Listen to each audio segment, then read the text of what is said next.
خبر دستگیری آشپز جوان، اما به چه جرمی؟ به جرم باور نکردنی آموزش پخت کتلت. روز پنجشنبه 15 دی ماه رسانه‌ها به نقل از نیک یوسفی مستندساز خبر دادند نواب ابراهیمی مدرس آشپزی در پی آموزش پخت کتلت و میرزا قاسمی بازداشت شد.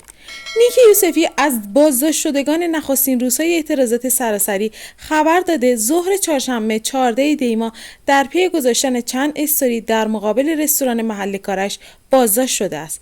ماموران امنیتی علاوه بر بازداشت نواب ابراهیمی رستوران را نیز پلم کردند و او را به زندان اوین منتقل کردند. صفحه اینستاگرامش که فقط ویدیوهای آموزش غذا در آن منتشر میشد هم از دسترس خارج شده است.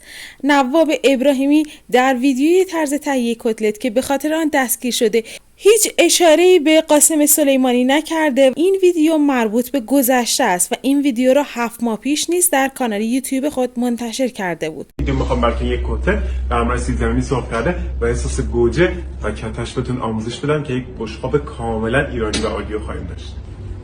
اول سیب زمینی و سیر و پیاز رو بشور، پوستشون رو بگیر و بذار یه گوشه. دیکتاتور انتشار طرز تهیه کتلت را در روزهای بزرگداشت سالگرد ترور قاسم سلیمانی به حساب همراهی نواب ابراهیمی با معترضان و مخالفان گذاشته، در حالی که او یک کلمه در این باره حرفی نزده است. این ماجرا نشان می‌دهد که دیکتاتور تمام حرفهای مردم را میشنود و میداند مردم نسبت به او و نظامش چه نظری دارند. مردم دستگیری نواب ابراهیمی را یکی از نشانه‌های بارز فروپاشی تلقی کردند و گفتند به پایان دیکتاتوری جمهوری اسلامی سلام کنید و میگویند اقتدار پلاستیکی یعنی اینکه گوشت چرخ کرده و مخلفات کتلت را ازت بگیرن، حکم محاربه بهت بدن. در این روزها بازار طنزهای تلخ نیز داغ شده. کاربران فضای مجازی فهرستی ساختند که هشدار لیست غذاهای ممنوعه در ایران را می‌دهد.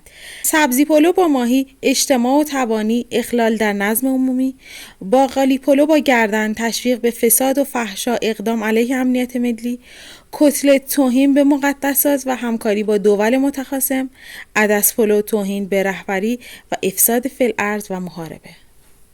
نواب ابراهیمی رو به خاطر آموزش درست کردن کتلت میگیرین زندان میکنین. نمیدونستم شما از خوراکی هم ترس دارید. پس وای به حال کسی که بیاد آموزش باقالی پلو با گردن، پیتزا تو ساندویچی، سبزی پلو با ماهی. وای به حال اون افرادی که بیان اینا رو آموزش بدن. بابا آموزش غذا هم جرمه. شما از چی نمیترسین؟